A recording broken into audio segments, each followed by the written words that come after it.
Hey guys, welcome back to the channel. Today we are discussing something very interesting, and it's about the sort of, I guess, Catholic division going on with the whole, Trump being off the rails and everything. And here's the situation, right? So Pope Leo, he condemned the Trump's war with Iran recently in a lot of tweets and public statements and things of that nature. And then there was a lot of backlash from some Catholics saying, oh, this isn't really, my Pope and things like that. And of course, that's just silly to say, he's the Pope, you know, whether you like it or not. And of course, beautiful community notes on Twitter saying that they're schismatic for rejecting the Pope and things like that. Basically, people are trying to posit Pope Leo right now as, oh, he's so woke because he's against, this war, basically. He's such a liberal. But the issue with that is that if you really, compare Trump and Pope Leo side by side, you can actually make a really good argument that if we were to use this, modern language and categories, that, Trump is actually the more woke one, right? Because Trump is pro LGBT and then Pope Leo upholds traditional marriage. Trump is pro IVF and Pope Leo is not. Trump is weak on abortion and is not doing anything on the federal level to, fix that issue and ban it. And then, of course, Pope Leo is strongly against it. And then Trump is, of course, as evidenced, of very much a warmonger at the moment, and Pope Leo is acting as a peacemaker, right? And of course, J.D. Vance, as who claims to be Catholic, he was asked about what he thought of Pope Leo's words, and it's just total insanity. J.D. Vance's position. He basically said that the Pope needs to stick to his lane on morality, but that's a really retarded argument if you think about it, because morality is essentially this categorization of what is right and what is wrong. Is this a moral action, a good action, or is this a immoral action, a bad action? And war is without a doubt one of the most moral issues, or something that you need moral guidance on. So Pope Leo is in his lane on morality. It just happens to be crossing the threshold of politics as well, because war is always political, but it's definitely a moral issue.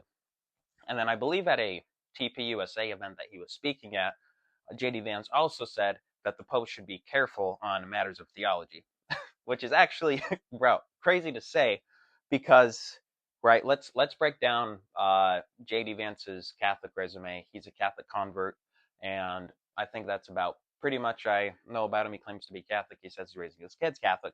Versus Pope Leo, right? So first of all, bachelor in science, which shows he's very intelligent, not relating to theology. Then he has a master's of divinity. And then he also has a doctorate in canon law, which is basically the lawyer version of Catholicism. It's all the legal mumbo jumbo when it comes to Catholic things and things of that nature. So super intelligent guy. And of course, the Pope is the pastor of all Christians, and theology is literally his wheelhouse. And so I think that Pope Leo, without a doubt, knows his theology. So that was a really retarded thing to see. And then, of course, there's the just war theory. So, just war theory was this idea created by St. Augustine from the 5th century and developed by Thomas Aquinas in the 13th century, that basically have these specific criteria on whether a war is just or not. So, if we take the war with Iran and we look at what those criteria are, then according to Catholic theology, then the war is unjust, and Pope Leo is not crazy at all for saying that it is unjust whatsoever, right? And so, for a war to be just, there has to be a just cause, such as achieving peace, and that doesn't seem to really be the case, right? Because with Trump's war with Iran, basically what's being said is that they're close to developing a nuclear weapon, and so we need to bomb their facilities and stop them from making the nuclear weapon. That's the justification, told by the Trump administration, right? And the issue with that is that it's probably a lie, right? Because you go back to, I believe it's 1996, right? For 30 years, there's this guy, Prime Minister of Israel, Benjamin Netanyahu, always yapping through all these 3 decades, talking about some nuclear, Iran's, a week away from developing a nuclear weapon. They're 3 months away from developing a nuclear weapon. We must attack them. So that's probably, a lie. And then also, a just war has to have good intentions, and those intent and Trump's intentions, I don't know his heart, but I really doubt they're going to be good. And then, all other ways of resolving the problem, has to be taken care of. So war is a last resort. And I guess allegedly there's been, they couldn't come to an agreement, peacefully. And so that's why Trump decided to strike them. But then you also need to have a reasonable chance of success. Like, you're not just going to waste resources and, waste people's lives and, not achieve your success. And obviously, from what we've seen over this past, few weeks or months or however long it's been, Trump has been unsuccessful at really achieving anything. There's a 2 week ceasefire going on right now, but Iran's not moving an inch, and then the United States isn't either. So, chance of success, we have seen that it was not reasonable whatsoever. And then also, and this is the most important thing that Trump, without a doubt, objectively fails on, and that's that innocent people and non-combatants should not be harmed whatsoever. But, Trump ended up bombing a school, killing a lot of kids, and then there's also oil facilities that were struck in Iran that killed a lot of civilians. So innocent casualties mean that the war is unjust. It should be combatants versus combatants, and so any non-combatant casualties makes the war unjust. And you have to meet all the criteria for this to be a just war. So even if any of these criteria are lacking, then it's not a just war whatsoever. And we see that a just cause is not meeting the criteria, and neither is, hurting innocent people from what we could see, right? And another interesting thing is that since Pope Leo, before he was Pope, he was an Augustinian. He was actually head of the Augustinian order for 12 years of his life.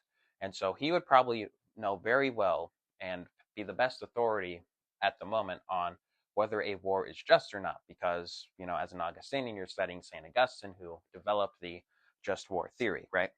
And, I think that Pope Leo is just being this, peacemaker, right? Because Jesus says, in his Sermon on the Mount, blessed are the peacemakers, for they shall be called children of God. And then another criticism that, that was getting thrown at Pope Leo is that, man, this guy's he's never read the Old Testament. There's always these wars and stuff. And so, he needs to read the Old Testament, And so that's the sort of argument that they're making. But the issue with that is that I am very certain that Pope Leo has read, the Old Testament. And if you look at the Old Testament wars, it's always, the biblical nation of Israel. They're always at war with these demon worshippers who are sacrificing the children to Moloch and Baal. And while I'm not a fan of Islam whatsoever, I think it's a terrible religion, they're not the ones that are slaughtering babies and offering them to Baal and Moloch. That's the United States, because in Iran, abortion is illegal, but in the United States, abortion is legal. And so we're actually, as a country, not each individual person, giving, sacrificing babies to demons. And so there's really no good comparison. They're trying to compare the modern United States to biblical Israel, right? And then also, just another thing to note is that, Trump is a liar on these issues, right? Because, if you look at the 2024 campaign, leading up to his election, there was one specific thing that he promised that was a big part of his campaign, right? J.D. Vance and Trump were the pro-peace ticket, and there's going to be no new wars. And then you look around, and we're in a new war, right? And so, obviously, Trump lied, and so that should also make you question your support of Trump, if you still do. And then, of course, on Catholic Twitter, there's always, people trying to, justify their, support of Trump in some way, shape, or form. And then I saw this tweet on Monday. It was from Archbishop Carlo Maria Vigano, who's criticizing Pope Leo. And a couple of things you should know is that Archbishop Carlo Maria Vigano was excommunicated by Francis. So he's not even a bishop in communion with the church anymore. So if you're trying to adhere to his opinion or appeal to him as some sort of authority, then you really can't do that, right? And this is what Vigano said about, Pope Leo, which is kind of crazy. It says that the Pope needs to get his act together and stop acting like a politician, pandering to the radical left, and start acting like a real spiritual leader instead of constantly attacking Trump's foreign policy. And then he also says that, and then basically, in a nutshell, he was saying that the Vatican needs strong leadership and not more political virtue signaling. But true strong leadership is not through just warmongering and just bombing your enemies and not wanting peace at all. Pope Leo is actually the strong one who, wants peace and wants goodness for all, right? He's following that biblical motif of, blessed are the peacemakers, right? And then another criticism of Pope Leo is that, because this all really started in really unraveling, I think it was on Palm Sunday when he said in, I think, his homily that God doesn't hear the prayers of wagers of war and that they have blood on their hands. Something like that along the lines. And that was another criticism of, oh, the Pope doesn't read the Old Testament at all. But he was literally quoting the Old Testament, right? Because he was quoting from Isaiah chapter 1, which is where God is condemning the sinfulness of Judah. And the Pope was basically quoting chapter 1, verse 15, where it says, "When you spread forth your hands, I will hide my eyes from you. Even though you make many prayers, I will not listen. Your hands are full of blood."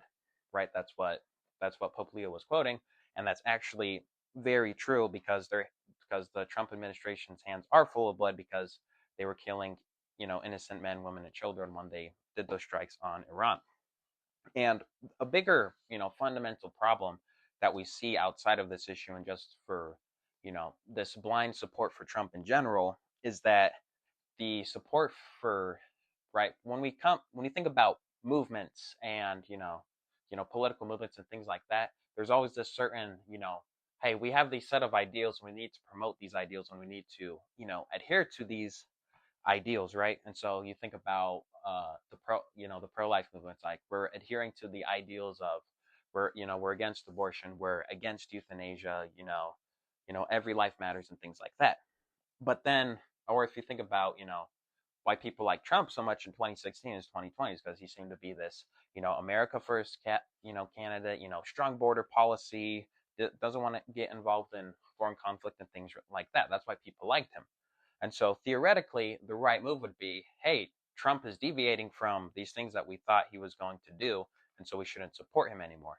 Instead, it's Trump is deviating from these things, but we're blindly loyal to Trump, and so we're going to still, follow him no matter what. And so it morphed from this adherence to ideals to adherence to this, one person, instead of having these unchanging, instilled values in you where you never go against your values whatsoever, and start becoming this unchanged allegiance to this person, and you'll never give up on this person. You'll never, betray this person or change your allegiance to this person, no matter what, which is absolute insanity. And at the end of the day, to the Catholics, you have to be Catholic before you're American. You have to choose Jesus Christ over the world. We're not going to pinch incense to Caesar just because, it's convenient, right? Christ over the world. What Christ says, Christ in his church, Christ in the Catholic Church. You have to choose the Catholic Church and their way because it is obviously the right way. It's the way that Jesus taught us because he left us the Catholic Church. And you can't just say, I'm going to disregard Catholicism because, American politics matter more to me. That's ridiculous, right? And so that's all I have for this video. I hope you guys got some insight from it, and please like and subscribe if you like the video. Thank you.